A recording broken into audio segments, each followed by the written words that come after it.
Bismillahirrahmanirrahim. Assalamualaikum warahmatullahi wabarakatuh.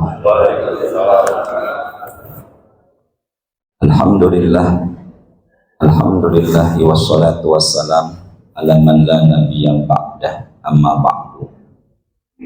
Alhamdulillah, puji syukur kita panjatkan kepada Allah Subhanahu wa taala pada pagi yang insya Allah barokah ini. Allah masih memberikan kepada kita sehat walafiat. Allah berkahi usia kita dan Allah berikan kita kesempatan hadir berjamaah dalam rangka sholat subuh berjamaah.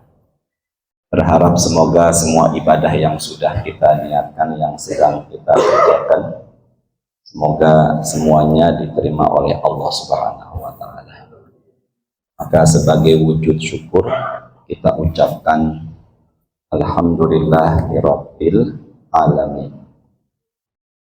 Kita bersolawat kepada Nabi Muhammad sallallahu alaihi wasallam dengan membaca Allahumma sholli ala sayyidina Muhammadin. Bapak Ibu semuanya, pagi ini gimana kabarnya? Alhamdulillah, semoga selalu diberikan sehat walafiat, diberkahi usia, dan semoga kita semua diwafatkan husnul khatimah. Al-hadiniyah wa bitilkaniyah al-fatihah. A'udzubillahi minasyaitonir rajim. Bismillahirrahmanirrahim. Alhamdulillahirabbil alamin, arrahmanir rahim, maliki yaumiddin. Iyyaka na'budu wa iyyaka nasta'in. Ihdinas siratal mustaqim. Shiratal ladzina an'amta 'alaihim ghairil maghdubi 'alaihim waladdallin. Amin ya rabbal alamin. Surat di Quran nomornya kelima, yaitu nama suratnya Al-Maidah. Ayatnya 27. Surat Al-Maidah ayat berapa? 27. A'udzubillahi minasyaitonir rajim. Bismillahirrahmanirrahim. Watlu alaihim naba abnai adama bil haqq idza qarraba qurbanan fatuqbila min ahadihima wa lam yutaqabbal minal akhar qala la aqtulannak qala innama yataqabbalullahu minal muttaqin.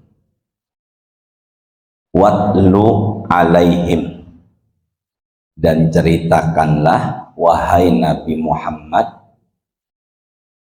kepada mereka, naba'a berita, ibnai dua putra Adama, Nabi Adam, bil haq dengan sebenarnya.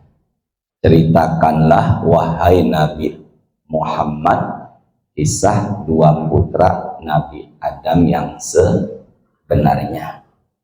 Dan ini alhamdulillah kita sudah jelaskan di pertemuan sebelumnya. Dua putra Nabi Adam yaitu tidak tertulis di Quran, tapi banyak kitab tafsir menyebutnya dengan sebutan Qabil dan Habil. Qabil dan Habil.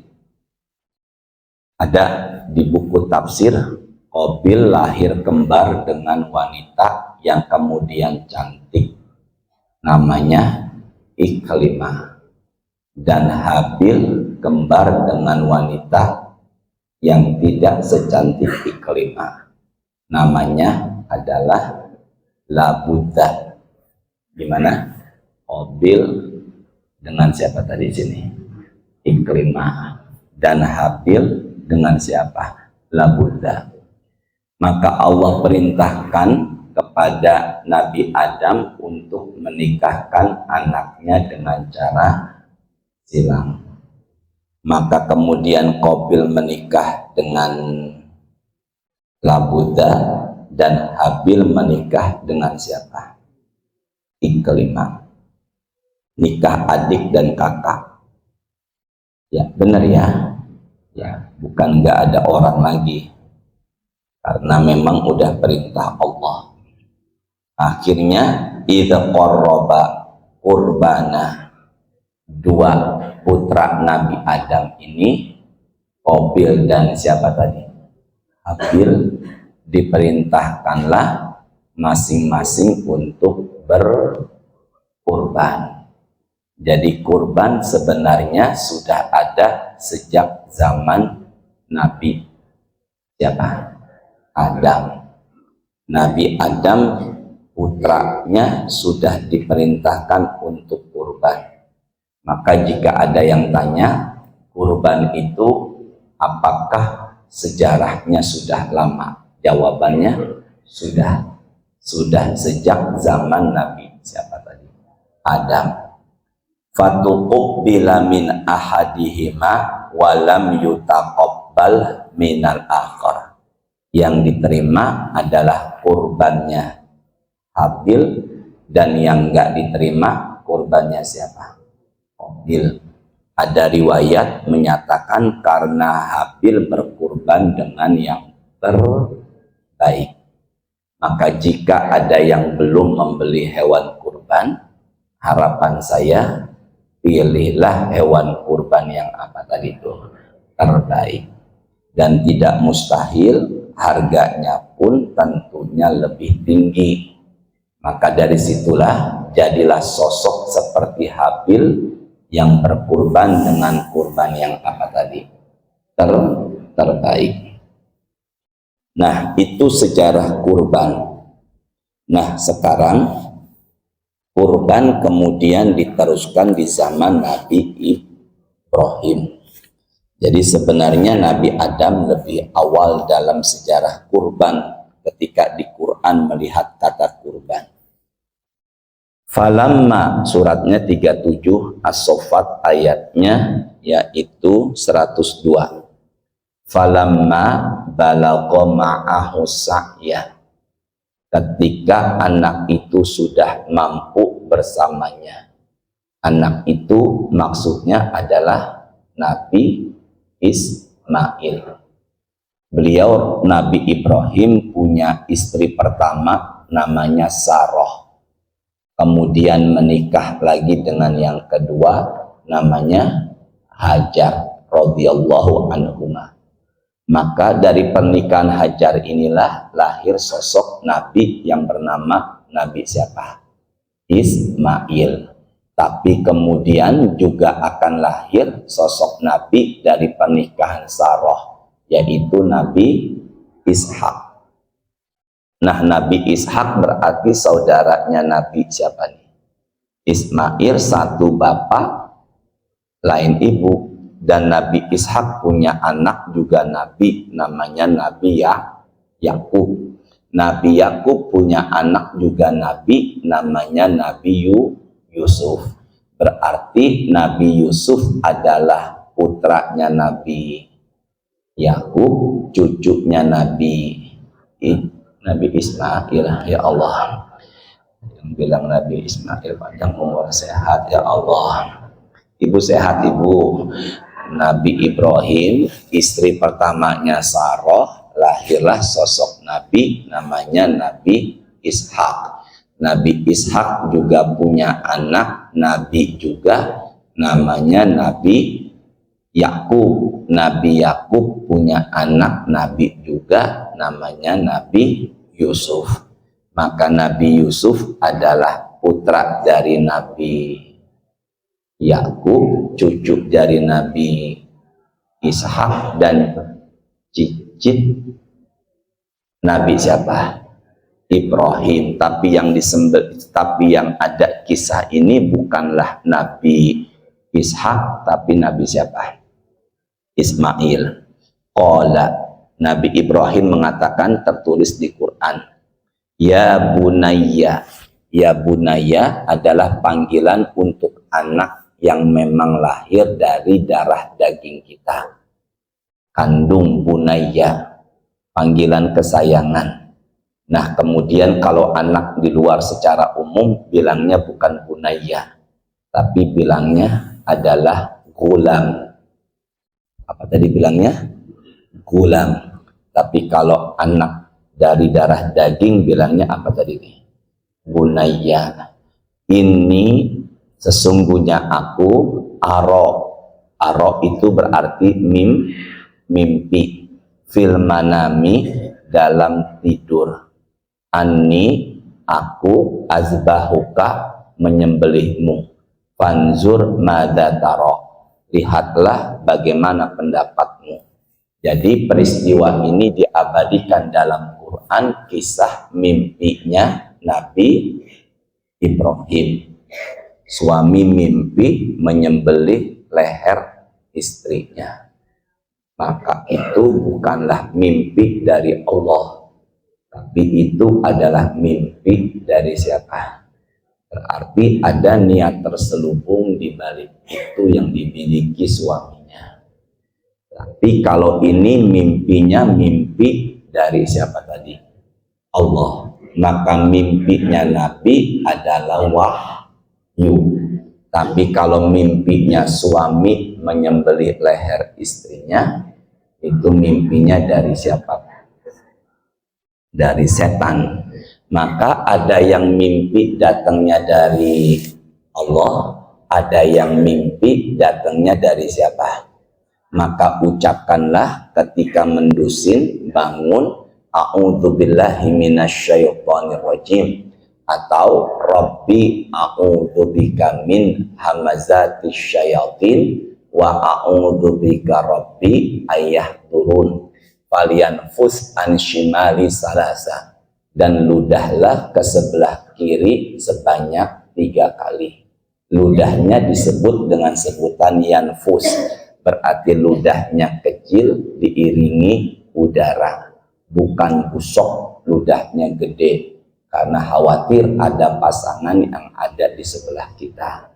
Dari situlah kita pahami ternyata mimpi ada yang datangnya dari siapa tadi? Allah. Dan ada mimpi datangnya dari siapa? Setan. Bangun, a'udzubillahi minasyaitonirrajim, dan ludahlah ke sebelah kiri berapa kali tadi? 3 kali. Tapi ada juga mimpi laisa laha hadfun muayyan, yang enggak punya arti apapun, hanya sekedar bunga tidur. Qala, Nabi Ismail mengatakan kepada ayahnya, ya abati. Abati ini panggilan bapak, tapi ada yang menyatakan panggilan kesayangan. Makanya ada ustadz punya anak, anaknya manggil bapaknya yaitu ustadz, bukan dengan abi, tapi bilangnya dengan apa? Abati.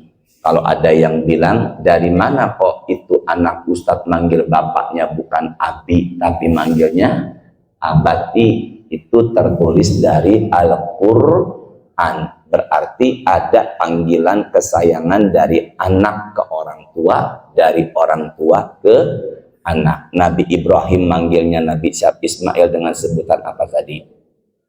Ya bunayya, wahai anakku sayang. Maka boleh Pak manggil anak dengan sebutan panggilan sayang.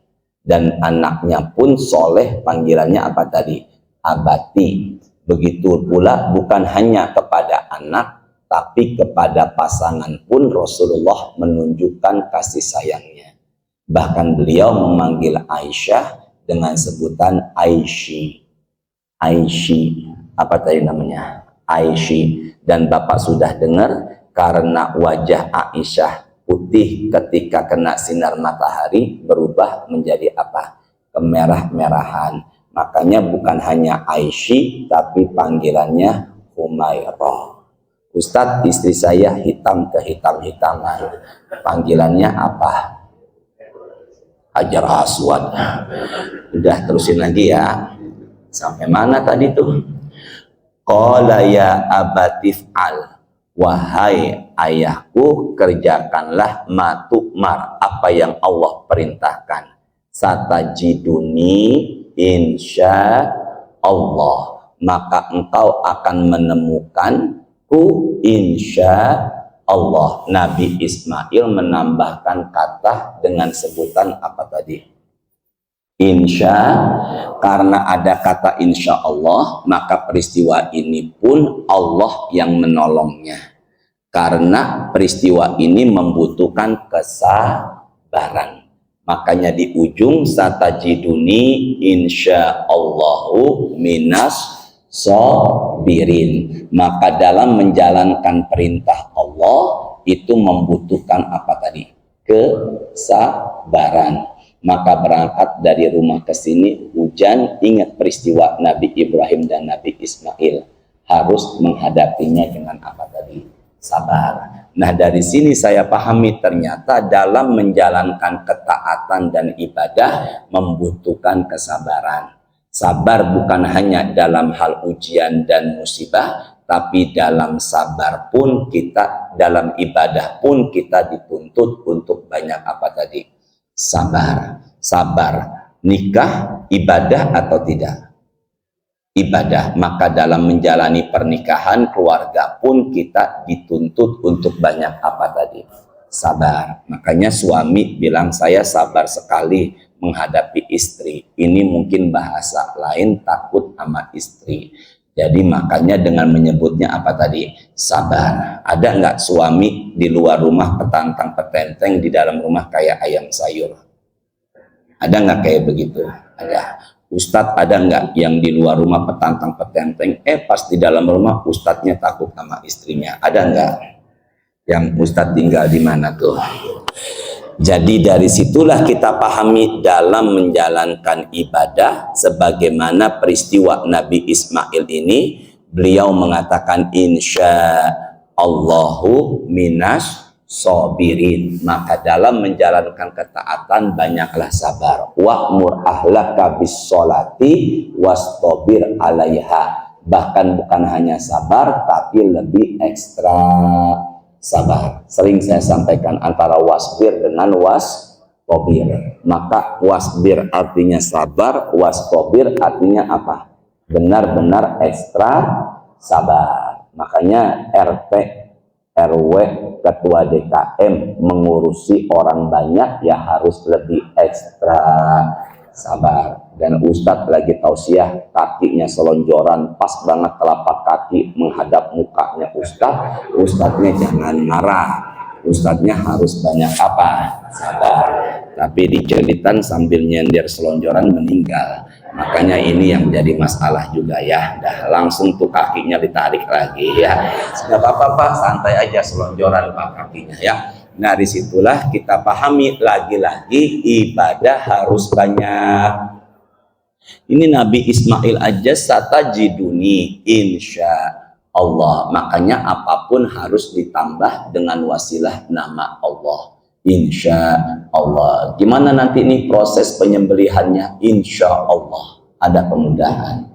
Bagaimana nih mengatur para panitia kurban? Insya Allah ada jalan kemudahan. Apapun harus dengan apa tadi? Insya Allah. Nah dari sini saya pahami ternyata Nabi Ibrahim dan Nabi Ismail itu juga menerima ujian.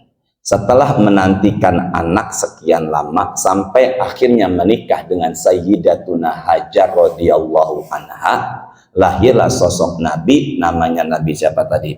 Ismail. Lagi-lagi harus rela menerima ujian dengan cara menyembelih. Asyadul bala al-anbiya. Ujian yang paling berat adalah dari para nabi. Kemudian siapa? Kemudian orang-orang soleh di balik itu semuanya. Makanya ujian Nabi itu pasti lebih berat. Setelah itu apa yang terjadi? Setelah itu wafadainahu bidzibhin azim. Maka di ayat ini kalau terjemahannya, kami menebusnya dengan seekor hewan sembelihan yang besar. Itu namanya disebut kibash. Apa namanya? Kibash. Kabshun. Kabshun adalah domba jantan. Kalau yang ada di halaman namanya gonamun. Apa namanya? Gonamun, kambing. Ada namanya kibash, yaitu domba jantan. Dari situlah ada pendapat menyatakan bahwasanya umumnya yang lebih baik adalah kambing domba dalam berkurban. Karena Nabi Ismail bukan diganti dengan sapi, tapi diganti dengan apa? Kambing. Tapi seiring waktu, zaman berubah, banyak yang tidak terlalu menyukai daging kambing dan terlalu melimpahnya daging kambing. Akhirnya inisiatif pemikiran modern, berpatunganlah 7 orang untuk membeli apa? Sapi, dengan dalil karena di zaman Nabi ada para sahabat patungan untuk membeli onta sebanyak 7 orang. Dari situ Nabi Muhammad tidak mengingkarinya. Makanya silakan berpatungan dengan 7 orang untuk membeli apa tadi? Sapi. Apalagi banyak orang juga enggak terlalu menyukai daging apa tadi? Kambing. Jadi semuanya sama-sama benar. Yang kurban kambing benar, yang kurban sapi juga benar. Yang enggak benar punya duit minta kupon. Ini yang jadi masalah. Ya Allah, duitnya banyak kok malah minta apa tadi? Kupon. Na'udzubillah. Akhirnya sejarah kurban pun diteruskan oleh Nabi siapa tadi itu? Ibrahim bersama putranya yang bernama Nabi Ismail.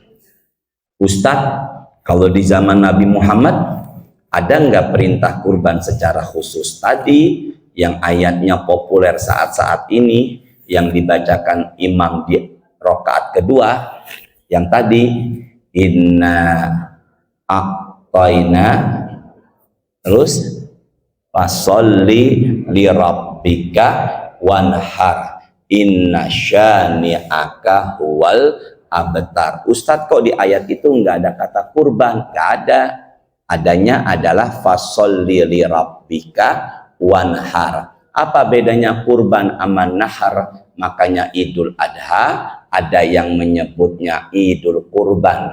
Id itu kembali, ada hak kurban sama Idul Kurban. Ada yang menyebutnya Idul Haji, kembali haji.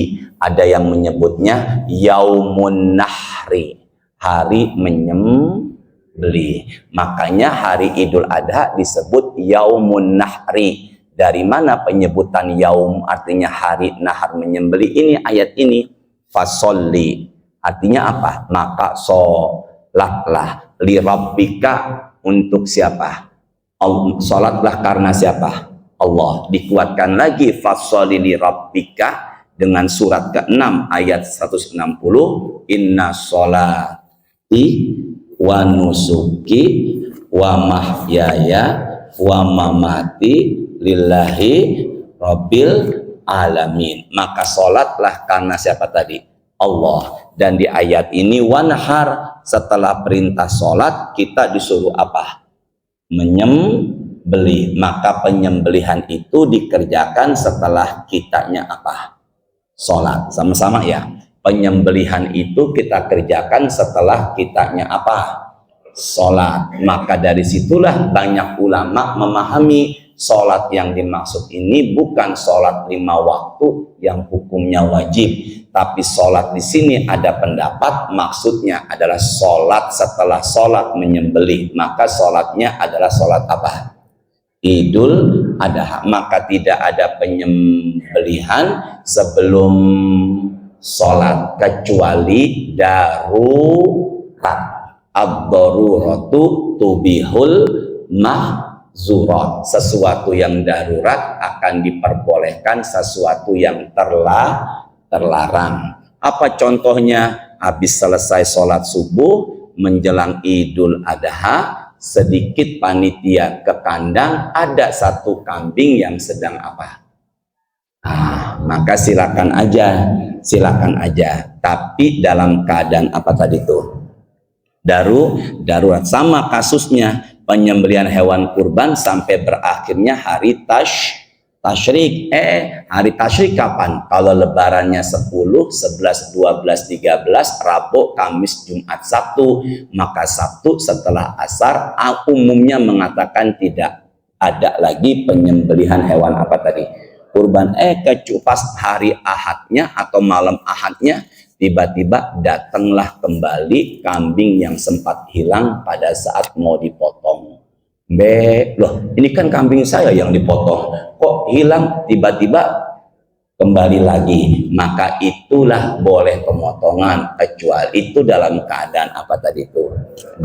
Darurat. Maka dari situlah apapun yang darurat akan diperbolehkan, sesuatu yang terlarang. Maka fasholli li rabbika wanhar. Hanya satu imam yang menghukumi kurban wajib dengan ayat ini. Imam namanya Imam Hanafi. Jadi dalam literatur kitab fikih, Imam Hanafi menghukumi kurban adalah apa?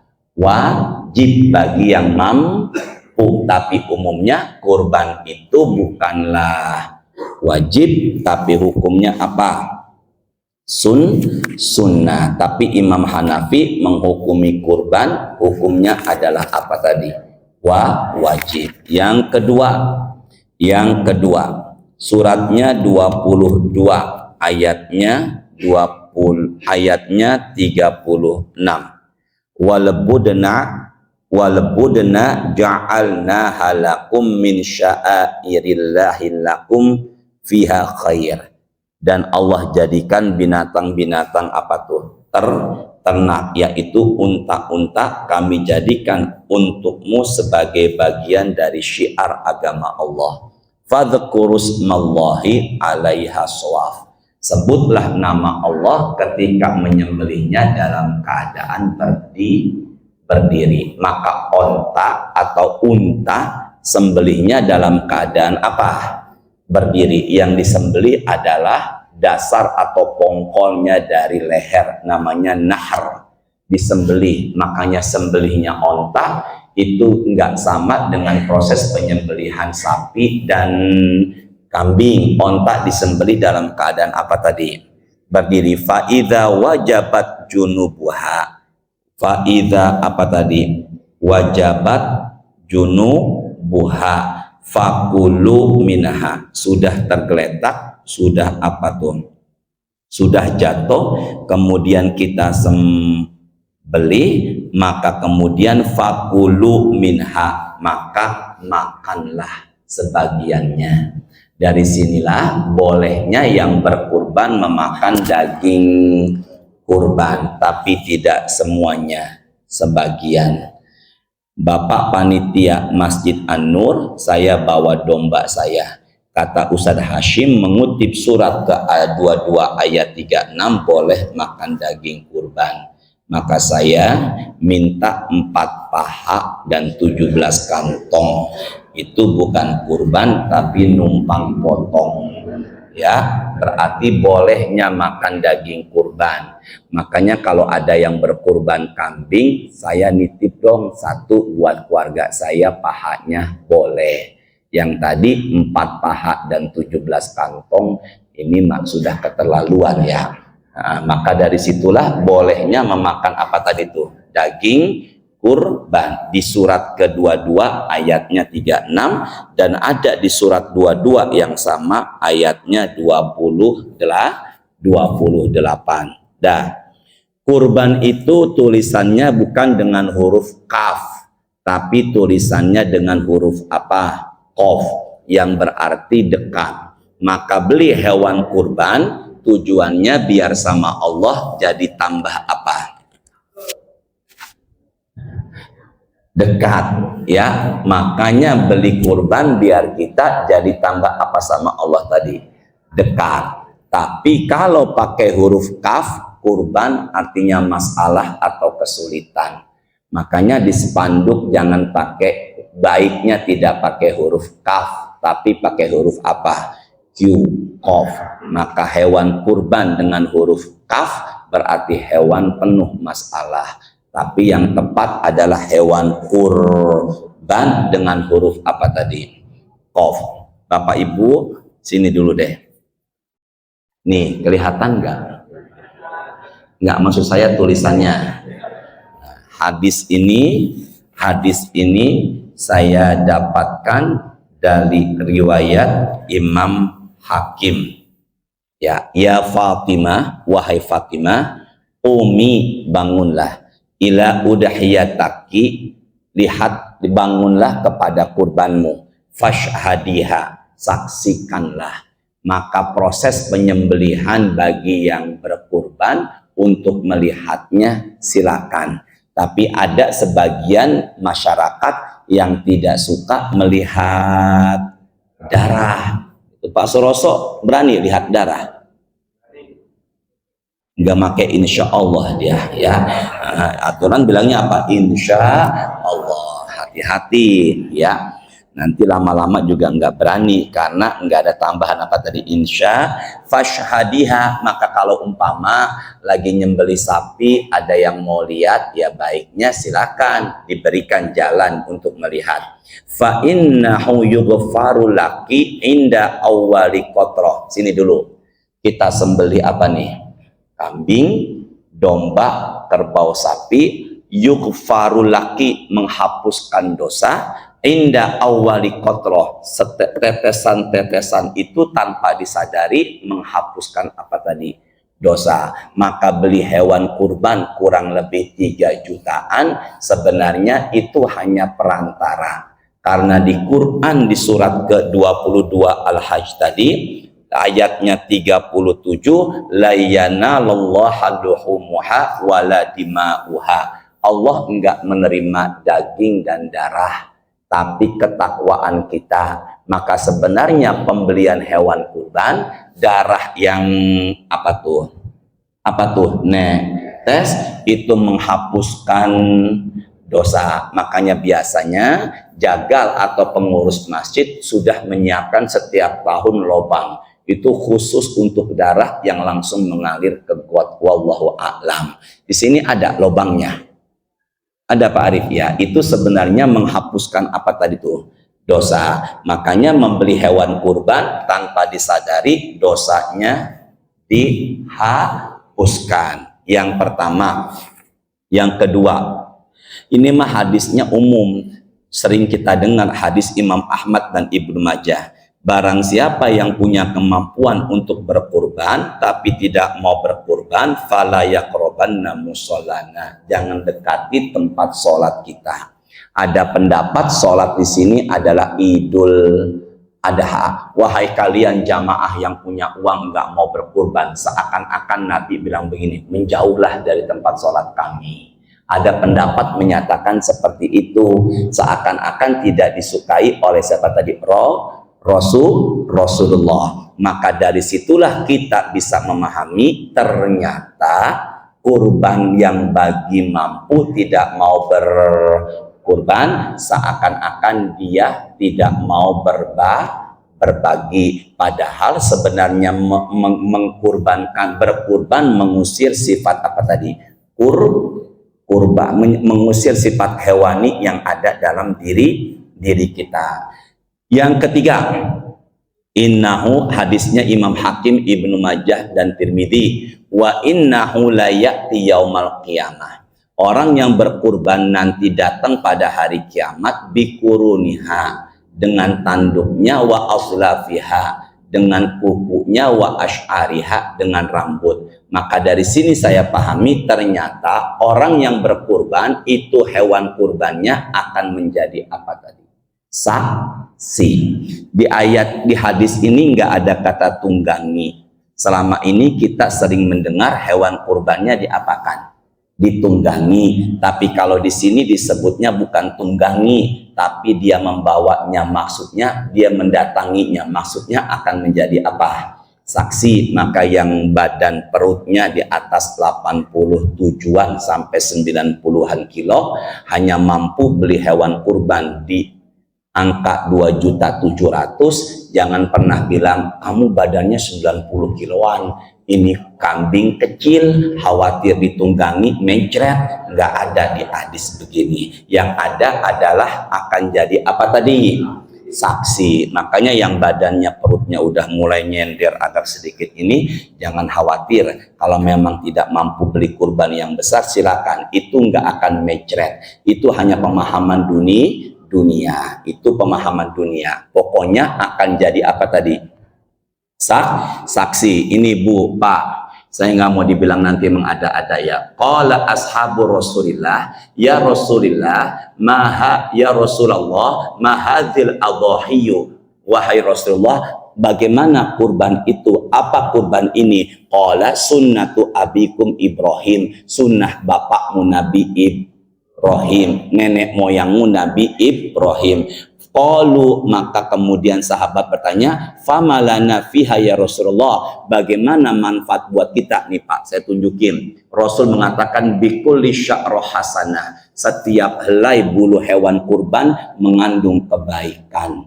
Nah sekarang Bapak pulang dari sini, kan di halaman sini ada kambing. Nabi mengatakan setiap helai itu bulu bagi yang berkurban bernilai kebaikan. Boleh Pak dihitung iseng-iseng, dihitung tuh bulunya. Ada berapa kebaikan? Maka dari situlah orang yang berkurban menghapuskan dosa, orang yang berkurban insya Allah kurbannya jadi saksi, dan orang yang berkurban setiap helai bulunya mengandung kebaikan. Yuk sama-sama bilang insya Allah ya, semangat berkurban, semangat berkurban. Wah, dagangannya langsung laris dah Pak Arif setelah ini dah ya. Ya Allah ya Rahman, semoga tuh dagangan yang di depan tambah laris ya Allah.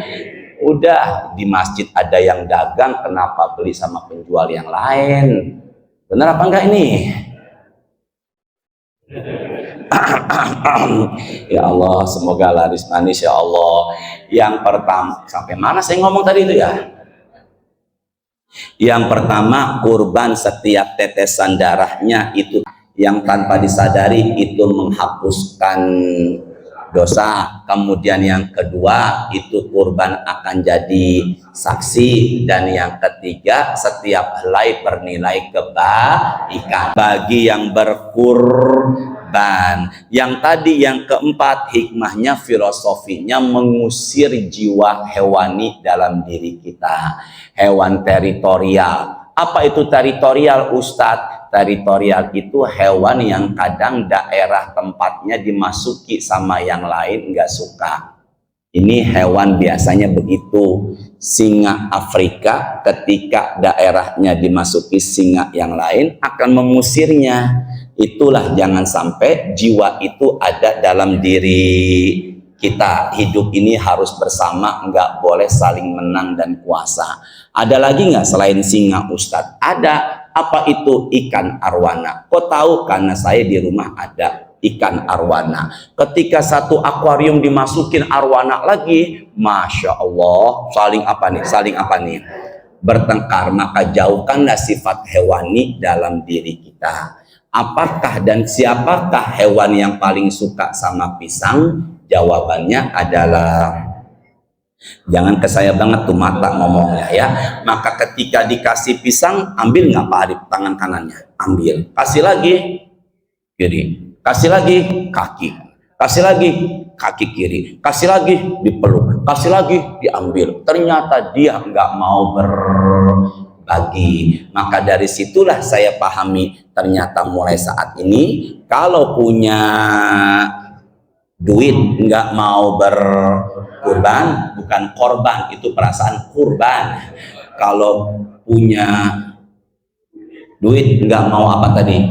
Saya khawatir ada sifat hewani yang nggak mau berbagi dalam dirinya. Siapa tadi tuh? Enggak, jangan begitu juga ya. Makanya dia Pak seumur hidup mengakar sifat hewani. Makanya penyembelihan hewan kurban filosofinya mengusir jiwa hewani yang egois, nggak mau berbagi dalam diri kita. Hati-hati, puluhan tahun punya duit nggak mau berkurban, ada sifat hewani dalam dirinya. Ustadz kira-kira kurban juga apa enggak? Kurban perasaan ya. Makanya mulai saat ini kurbanlah, karena kurban akan mengusir sifat apa tadi hewani, dan kemudian nggak ada sejarahnya orang berkurban jatuh miskin. Tapi orang pelit ada nggak jatuh miskin? Ada. Dah saya tunjukin. Bismillahirrahmanirrahim. Tuh, bawa lembaran-lembaran biar enak bacanya. Ini hadis yang saya dapatkan, yaitu tentang hadis riwayat Imam Ahmad 11051, hadis riwayat Imam Abu Daud 2812, hadis riwayat Imam At-Tirmidzi 1521. Nabi ketika menyembelih hewan kurban, Rasulullah menyebut pernah ya, Bismillah, dengan nama siapa? Allah. Bismillah dengan nama siapa tadi? Allah. Wallahu akbar. Maka ketika penyembelihannya Bismillah, Allahu akbar. Jangan terlalu idealis. Nabi Muhammad aja nyembelih sendiri, maka saya sunahnya pengen nyembelih sendiri. Wahai bapak kalian yang enggak terbiasa menyembelih, latihanlah dulu. Saya demi Allah enggak mengada-ada.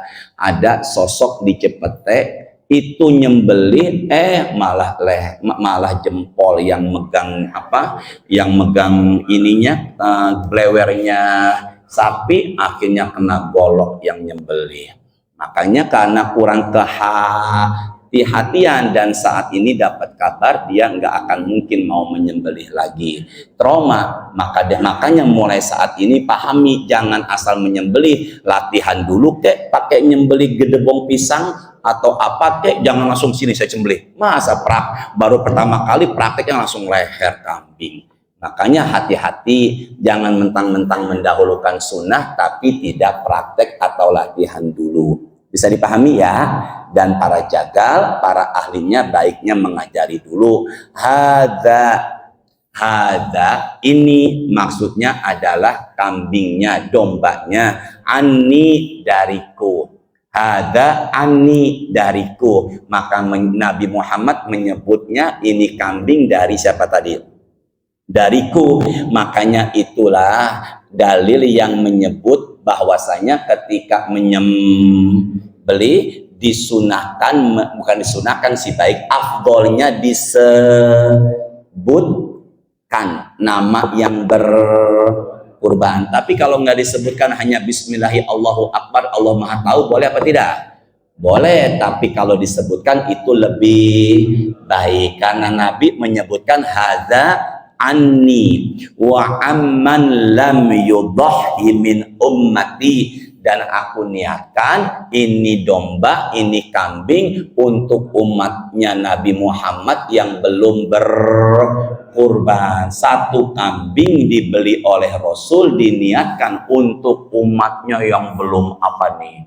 Kurban, umat Nabi Muhammad yang belum berkurban. Yang kedua, Nabi juga meniatkan untuk Ali Muhammad, keluarga Nabi Muhammad. Nah, keluarga dan umat Nabi Muhammad, Bapak Ibu Pak Arif dan semuanya itu umum, baik yang masih hidup maupun yang sudah meninggal. Itulah dalil yang menyatakan bolehnya kurban buat orang yang sudah meninggal. Tapi kalau datang kajian ada ustadz mengatakan kurban buat orang yang sudah meninggal tidak sampai, hanya terjadi perbedaan. Ibu, bapak, perbedaan ini bagi saya udahlah mengalir dengan sendirinya. Sebagaimana perbedaan dalam menentukan hari raya Idul Fitri kemarin. Ada yang lebarannya duluan, ada yang lebarannya belakangan udah mengalir begitu aja deh. Yang membolehkan juga jangan merasa paling benar, yang tidak membolehkan kurban buat orang yang udah meninggal juga jangan merasa paling benar. Panitia masjid TK-nya umum, SD-nya sekolah umum, SMP-nya sekolahnya umum, SMA-nya kuliahnya juga sekolahnya umum. Baru hijrah kemarin Pak, diangkat panitia masjid, kambing dibawa, siapa Pak namanya, untuk almarhum. Wah, bid'ah, salah. Baru hijrah kemarin udah mengatakan begitu, padahal banyak ulama yang masih membolehkan. Makanya jangan terlalu idealis. Coba bilang aja kepada jamaah, wahai jamaah yang lebaran Idul Fitri duluan salah, bid'ah. Jangan udah mengalir begitu aja perbedaan. Ikhtilafu ummati rahmah, perbedaan umatku di kalangan umatku itu mendapat atau membawa rahmat. Maka kalau begitu, apabila ada yang mengatakan boleh, ada yang mengatakan tidak boleh, jadikanlah perbedaan ini membuat kasih sayang rahmat. Sebagaimana kemarin perbedaan dalam menentukan hari raya Idul Fitri, jangan pernah menyatakan paling benar sendiri. Maka dari situlah kita pahami, silakan jika ada yang kurban dengan niat untuk siapa tadi? Orang tua yang sudah meninggal. Dah, sekarang tanggal berapa Ustadz Zulhijjahnya? Senin, Selasa, Rabu, Kamis, Jumat, Sabtu. Ini termasuk 10 pertama bulan Idza daqalatil asyru wa arada ahadukum, kalau sudah masuk pertengahan, kalau sudah masuk 10 pertama bulan Dzulhijjah di antara kalian ingin membeli atau berkurban, janganlah potong. Bu, Pak, ini bukan kuku, ini rambut. Janganlah potong. Dan potong apa? Karena kuku yang lepas dari badan kita, kemudian kambing kita belum disembelih, maka kuku ini menurut banyak ulama tidak bisa menjadi apa? Saksi. Dengan dalil surat 36 Yasin ayatnya 65, al-yauma nahtimu ala afwahihim wa tukallimuna aydihim wa tashhadu arjuluhum bima kanu. Maka nanti di hari kiamat mulut kita terkunci, yang jadi saksi adalah apa ini? Tangan. Yang bicara tangan, yang jadi saksi apa? Kaki. Dari situlah kuku bagian tangan, dan kuku ini enggak mustahil akan maka ketika hewan kurban kita di hari Rabu insya Allah disembelih, maka kemudian kita motong kuku, maka kemudian kukunya itu nggak mustahil akan jadi apa? Saksi. Insya Allah H-1-nya berarti Selasa, H-2-nya berarti hari apa? Senin. Maka Senin tanggal 8, Selasa tanggal 9, 8 dan 9 namanya hari Tarwiyah dan hari Arafah. Tarwiyah ada pendapat mimpi, Arafah ada pendapat mengetahui. Maka kita disunahkan berpuasa. Jangankan 2 hari, sekarang aja boleh nggak puasa nih? Boleh puasa sekarang ini, boleh untuk puasa, apalagi puasanya H-1 menjelang Idul Adha, namanya puasa Arafah, menghapuskan dosa setahun yang lalu dan setahun yang akan. Ustadz, kalau umpama lebaran haji di Saudi udah duluan, ya udah, emang kita tinggalnya bukan di Saudi, masa tinggal di Cepete lebaran ikutin Mekah?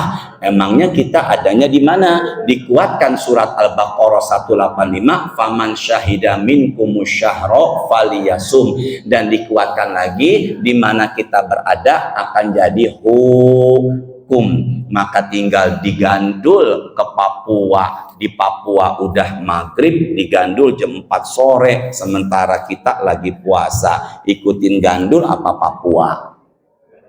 Gandul apa Papua? Gandul. La haula wala. Bapak lagi tinggal di mana nih? Gandul. Kemudian ke arah mana? Papua. Di sana udah azan maghrib, Pak. Digandul jam 4 sore. Bapak batalin puasa apa terusin puasa? Batalin di mana kita berada. Maka kalau nanti wah haram puasa, orang lebaran haji udah sono lebaran, udah abaikan aja. Saya tinggal di Gandul, kenapa kok lebaran ikutin sana? Bisa dipahami semua ya. Dan kalau lebaran Idul Adha itu takbirannya kapan? Kalau lebaran Idul Adha, saya buka lagi tuh takbirannya adalah Fajri Yaumi Arafah, pada saat setelah sholat subuh di hari Arafah. Maka Selasa habis sholat subuh boleh mengumandangkan takbir. Maka itulah takbiran sholat takbiran hari apa tadi? Idul Adha. Dan ketika berangkat dari masjid silakan bertakbir, dan baiknya tidak makan. Kapan makannya Ustadz? Nanti kalau khotib turun dari mimbar, Nabi langsung diberikan domba, beliau menyembelih, dimasak dan dimakan. Tapi berarti kalau begitu makanan yang nikmat dari sejak pagi belum makan adalah makan daging kurban. Tapi nunggu panitia selesai daging kurbannya sampai sore, sementara hari itu nggak boleh berpuasa. Semangat kurban, semangat puasa sunnahnya, semangat menghadapi Idul Adha. Berikan untuk Allah kurban yang terbaik. Bahkan dalam satu riwayat Nabi Muhammad pernah menyembelih onta sebanyak 63 ekor. La haula wala quwata illa billah. Kemudian meninggal seusia jumlah onta yang pernah disembelihnya. Makanya yang usianya 40 kemudian dia kurban 40 ekor, dah khawatir setelah itu apa? Ya enggak juga sih. Berarti boleh berkurban ke beberapa tempat. Semoga ada barokahnya. Subhanakallahumma wa bihamdika asyhadu an la ilaha illa anta astaghfiruka wa atubu ilaik. Rabbana taqabbal minna innaka antas samiul alim wa tub alaika wa tub alaina innaka antat tawwabur rahim. Allahumma inna nas'aluka ilman nafi'an wa rizqan thayyiban wa amalan mutaqabbala. Allahumma ja'alhum hajjan mabrura wa sa'yan mashkura wa dhanban maghfura. Allahumma sholli wa sallim ala sayyidina Muhammadin walhamdulillahi rabbil alamin. Bilang insyaallah semangat kurban yang terbaik. Semangat puasa sunnah Zulhijjah. Allahu Akbar. Assalamualaikum warahmatullahi wabarakatuh.